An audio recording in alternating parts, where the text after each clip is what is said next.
Ativismo judicial e a vulgarização da noção dos direitos fundamentais, O. Marcelo D. Rezende. 1. Introdução.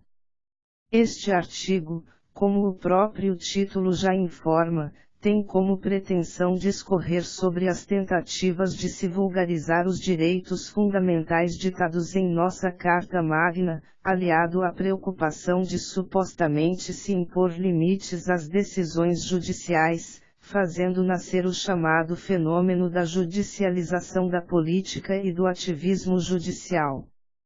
Evidencia-se que cada vez mais tem se exigido a positivação dos direitos e garantias fundamentais expressos no texto constitucional de 1988, direitos estes que são considerados indispensáveis à pessoa humana e necessários para assegurar a todos uma existência digna, livre e igual.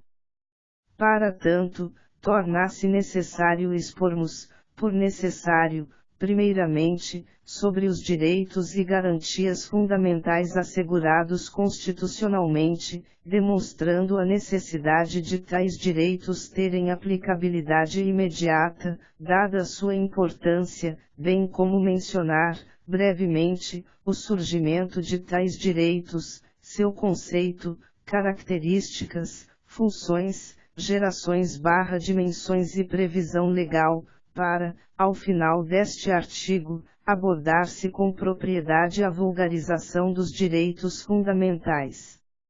2. Os direitos fundamentais e sua previsão legal. Os direitos fundamentais encontram-se previstos na CF/88, salientando Rodrigo César Rebelo Pinho que todas as constituições brasileiras contiveram enunciados de direitos individuais, a de 1824, a de 1891, a de 1934, a de 1937, a de 1945, a de 1946, a de 1976, e a de 1969, sendo, no entanto, a CF/88 que inovou ao dispor sobre os direitos fundamentais antes de tratar da organização do próprio Estado, bem como ao incorporar junto à proteção dos direitos individuais e sociais a tutela dos direitos difusos e coletivos. Na Constituição de 1824, outorgada por D. Pedro I, cabia destaque o processo de positivação dos direitos do homem. A referida Constituição declarava garantida a inviolabilidade de inúmeros direitos, tais como a liberdade, a igualdade, a segurança individual e a propriedade. Todavia, na prática, tais garantias e direitos só alcançavam a uma classe, a aristocracia. Proclamada a República em 1889, o cenário não sofreu grandes modificações. A Constituição de 1891 deixou estabelecido como forma de governo a República Federativa, perfilhou a democracia representativa e o presidencialismo, abandonou a divisão quadripartida do Império e abrigou a tripartida de poderes. Via-se, então, uma Constituição atenta aos direitos e garantias imprescindíveis a uma nação. No ano de 1934, convocada uma Assembleia Constituinte, elaborou-se uma nova Constituição que perdurou por pouco mais de 3 anos quando então adveio o golpe de Estado, 1937, permanecendo até a promulgação da CF/46. A referida CF/46, consignou os denominados direitos de segunda geração, passando a gerar um período de liberdade democrática. Entretanto, ocorreram conflitos constitucionais, trazendo, dentre várias consequências, o golpe de 1964. O golpe militar de 1964 produziu duas constituições, que apesar de preverem declarações de direitos humanos, faziam prevalecer o princípio da segurança nacional sobre todos os demais. Assim, em nome do princípio da segurança nacional, os que detinham o poder faziam o que queriam, ou seja, invadiam domicílios, fechavam lugares, suspendiam direitos políticos e até desapareciam com pessoas. Não obstante a todos estes mandos e desmandos, a sociedade aprimorou o conhecimento sobre os direitos humanos e caminhou até a CF/88. A CF/88, chamada de Constituição Cidadã, foi amplamente voltada para a defesa dos direitos dos cidadãos, passando a prever inúmeros direitos fundamentais. Em outras palavras, a CF/88 elencou os direitos fundamentais em seu título segundo dos direitos e garantias fundamentais, subdividindo-os em 5 capítulos, quais sejam, I, dos direitos e deveres individuais e coletivos, segunda, dos direitos sociais, terceira, da nacionalidade, quarta, dos direitos políticos, e V, dos partidos políticos.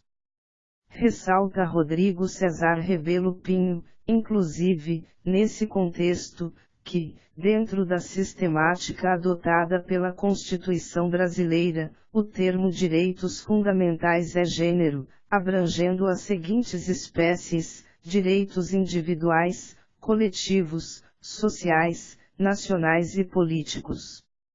Os direitos individuais, de uma forma geral, encontram-se no artigo 5º da Constituição de 1988. Dentre eles, citam-se a igualdade de direitos e obrigações entre homens e mulheres, a livre manifestação do pensamento, o direito à indenização por dano material, moral ou à imagem, a inviolabilidade da liberdade de consciência e de crença, a inviolabilidade da intimidade, da vida privada, da honra e da imagem das pessoas, a inviolabilidade da casa, do sigilo de correspondência, o livre exercício de qualquer trabalho, ofício ou profissão, a livre locomoção, o direito de propriedade, o direito de herança, o direito de petição aos poderes públicos, o sigilo das votações, dentre inúmeros outros. Os direitos coletivos, que representam os direitos do homem, também encontram-se dispostos no artigo 5º da CF/88. São os direitos ligados ao conceito de pessoa humana e à sua personalidade, tais como a vida, a igualdade, a dignidade, a segurança, a honra, a liberdade, a propriedade, etc., e encontram-se regulamentados em vários incisos do artigo 5º do texto constitucional de 1988. Os direitos sociais, por sua vez, subdividem-se em direitos sociais propriamente ditos, artigo 6º da CF/88, e direitos trabalhistas, artigo 7º ao 11 da CF/88. A finalidade dos direitos sociais refere-se à melhoria das condições de vida dos menos favorecidos, concretizando, desta forma, a igualdade social. Dentre eles, citam-se os direitos referentes à educação, saúde, trabalho, previdência social, lazer, segurança, proteção à maternidade e à infância e assistência aos desamparados, etc. Os direitos à nacionalidade, por sua vez, encontram-se regulamentados nos artigos 12 e 13 da CF, ressaltando-se que a nacionalidade significa, em síntese, o vínculo jurídico-político que liga um indivíduo a um determinado Estado, fazendo com que ele se torne um efetivo membro do povo, capacitando-o a exigir sua proteção do Estado, ao passo que este mesmo Estado sujeita-o a cumprir determinados deveres. por fim, os direitos políticos, direito de participação na vida política do Estado, direito de votar e de ser votado, etc., estão disciplinados nos artigos 14 a 17 da Constituição, sendo que os direitos políticos são os direitos que permitem ao indivíduo exercer sua cidadania. Em síntese, verifica-se que na atual Constituição houve a valorização dos direitos fundamentais da pessoa humana. Ademais, pode-se afirmar que a Constituição de 1988, teve, como base, o princípio da dignidade da pessoa humana, 2, tutelou novas espécies de direitos, denominados interesses coletivos e difusos, como por exemplo, o meio ambiente, os direitos do consumidor, o patrimônio histórico e cultural, dentre outros, e 3, valorizou os direitos sociais, com a criação de novos direitos, tal como a licença-paternidade, e também a ampliação de outros já existentes na esfera trabalhista, vide férias acrescidas de 1/3, aviso prévio proporcional, etc. 3. A vulgarização dos direitos fundamentais. Conforme demonstrado anteriormente neste artigo, inúmeros são os direitos fundamentais previstos na Constituição Federal de 1988. Porém, ressalta Roger Stiefelman Leal, nesse diapasão, que várias são as questões que se colocam atualmente ao se tratar de direitos fundamentais. Fenômeno que particularmente tem se constatado é o da desenfreada proliferação de novos direitos rotulados de fundamentais. Principalmente na última metade deste século, verifica-se a enunciação, em sede constitucional e internacional, de novos direitos que refogem as tradicionais categorias concebidas como direitos fundamentais da pessoa humana. A questão dos direitos fundamentais, a partir de tal fenômeno, encontra-se num paradoxo entre um dinamismo essencial decorrente da própria noção de direitos fundamentais e uma necessidade de conservar a integridade e a credibilidade da tradição jurídico-teórica dos mesmos. Grifa-se. Isto significa que o aumento excessivo da quantidade de direitos ditos fundamentais inscritos no texto da atual Constituição, além da admissão de outros direitos e garantias fundamentais implícitos, bem como aqueles decorrentes de tratados internacionais em que a República Federativa do Brasil é parte, acaba por conduzir a questionamentos a respeito da adequação desses direitos, conforme salienta Roger Stiefelman Leal. Em outras palavras, entende o autor supracitado que o processo de proliferação de novos direitos rotulados como fundamentais refogem as tradicionais categorias concebidas como direitos fundamentais da pessoa humana. Por esse motivo, fala-se em vulgarização dos direitos constitucionais, ou seja, começa a se questionar se todos esses direitos, previstos constitucionalmente como sendo fundamentais, são realmente verdadeiros direitos fundamentais.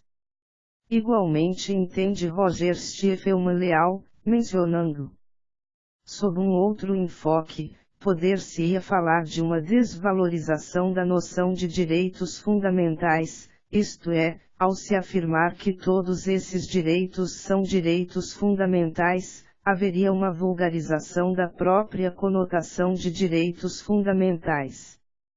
A partir dessas ideias, caberia, inclusive, distinções entre direitos mais fundamentais e direitos menos fundamentais. Afetados por essas tendências, há aqueles que, no intuito de conferir um critério para identificar os direitos fundamentais, acabam por afirmar que direitos fundamentais são aqueles reconhecidos pela Constituição como tal, reduzindo a noção de direitos fundamentais a um mero critério formal. Grifa-se. Jorge Miranda entende, inclusive, que ao se considerar os direitos econômicos e sociais como sendo direitos fundamentais, corre-se o risco de desvalorizá-los. Na verdade, prossegue o autor, eles não são desvalorizados por não admitirem tutela jurisdicional eficaz, mas desvalorizadores da noção de direitos fundamentais. Desta forma, explica Roger Stiefelman Leal, nesse sentido, que a vulgarização da noção de direitos fundamentais tem, sem sombra de dúvida, raízes na implementação dos direitos sociais nos textos constitucionais de vários países. Não haveria de ser diferente, uma vez que se estabeleceu na Declaração de Direitos Fundamentais prevista na Constituição direitos que não são direitos. Grifa-se. Para o autor mencionado, portanto, estabeleceu-se, na Constituição Federal de 1988, direitos fundamentais que não são realmente direitos fundamentais, e, por isso, entende o autor que houve a vulgarização da noção de direitos fundamentais. Não restam dúvidas de que se já é muito complicado qualificar os direitos sociais como direitos, que se dirá da sua condição de direito fundamental. Crimos, com solidez, que os direitos fundamentais da pessoa humana, inicialmente, são aqueles direitos essenciais dos seres humanos de modo a permitir o seu pleno desenvolvimento individual e em sociedade. Aí surge a indagação, como considerar fundamental, essencial um direito social se nem ao menos há meios de garanti-los. Ao serem colocados no mesmo patamar injusto, direitos sociais como fundamentais, estamos a admitir que é menos complicado tutelar um direito decorrente de um contrato celebrado entre particulares do que um direito estabelecido pelo Código Nacional de Trânsito, por exemplo, ou ainda, em caso, do que um direito fundamental da pessoa humana consagrado na Constituição. Tais direitos, entendemos, marcas das características de direito mesmo, não podem ser alçados à categoria de direitos fundamentais, isso é mais do que uma vulgarização.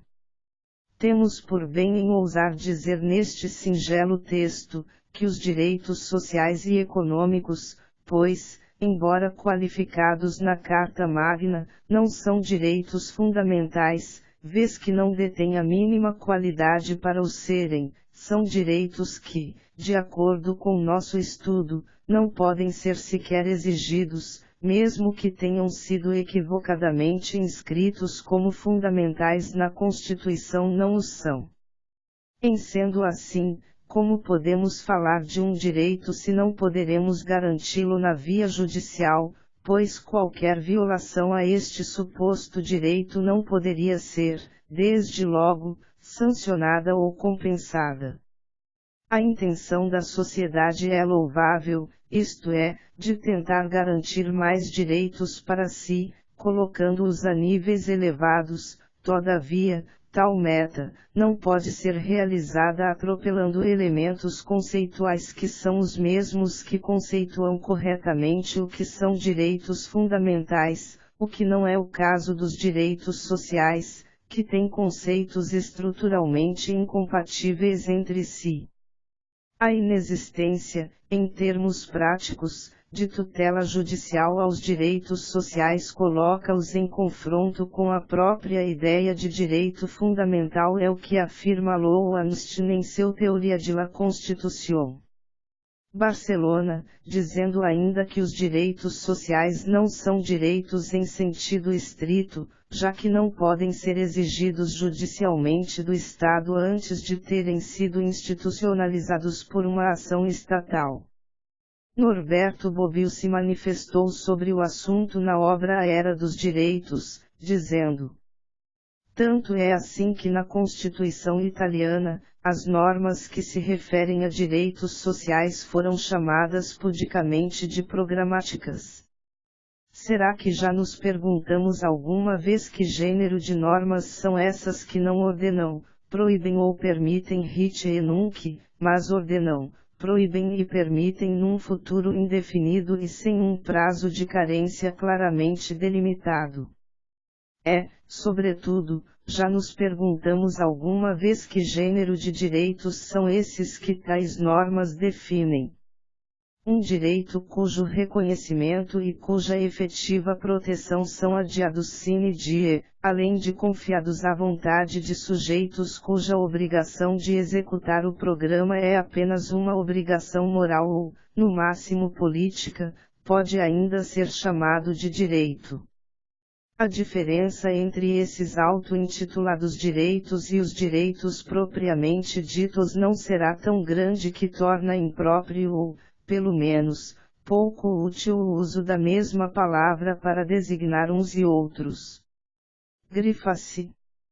Depreende-se, do exposto, que a incorporação de direitos sociais e econômicos sob a forma de direitos fundamentais acabou por admitir novos direitos que não poderiam ser enquadrados como direitos fundamentais.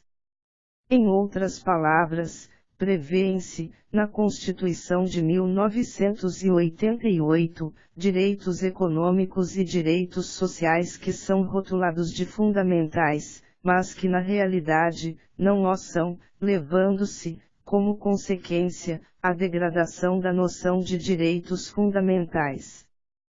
4. Conclusão.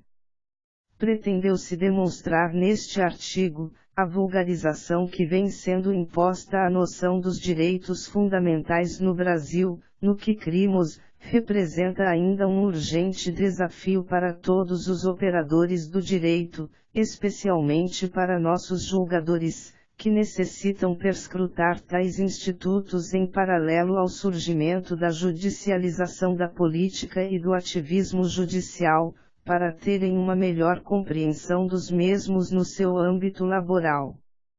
Temos que o surgimento destes ainda novos fenômenos, devem ser também entendidos sob o prisma daqueles que, por um motivo ou outro, não concordam com as decisões oriundas do Poder Judiciário, principalmente aquelas que lhes são desfavoráveis, visto que entendemos que o ativismo judicial deve também estar inserido no próprio processo de efetivação dos direitos fundamentais. Verificou-se que inúmeros são os direitos fundamentais previstos na atual Constituição e que tais direitos têm aplicação imediata, dada a sua importância. A maioria dos direitos fundamentais são, além de necessários, imprescindíveis e apresentam, como características, a historicidade, a inalienabilidade, a imprescritibilidade, a irrenunciabilidade, a universalidade e a limitabilidade. No entanto, percebemos que a quantidade excessiva de direitos ditos como fundamentais inseridos no texto constitucional de 1988, ou seja, a proliferação de novos direitos rotulados como fundamentais, podem acabar ocasionando a vulgarização da noção desses direitos, porque muitos deles, entendidos como sendo equivocadamente fundamentais, dentre eles, os direitos econômicos e sociais, como entende parte dos doutrinadores brasileiros, não são realmente fundamentais, o que podem trazer imenso prejuízo a quem os reclama e a quem sejam endereçados. Em outras palavras, entende-se que a multiplicação de direitos fundamentais gera, portanto, como consequência, a sua desvalorização, entendendo-se, diante do exposto, que apenas os direitos extremamente relevantes deveriam fazer rol dos direitos fundamentais, ou seja, somente os direitos universais, algo que a todos os homens devesse ser assegurado e do qual ninguém pudesse ser privado, pois estes, sim, são os autênticos direitos fundamentais, inerentes a qualquer constituição vinda de um país democrático. Por fim, queremos ressaltar que o Poder Judiciário, com fulcro nos argumentos da judicialização da política e de ativismo judicial, está, autenticamente, cumprindo o que ditam as normas da Constituição brasileira, seja para garantir a efetividade de seus próprios cânones, seja para demonstrar que suas decisões estão atentas e atualizadas com as políticas públicas de cunho social vigentes em nosso país.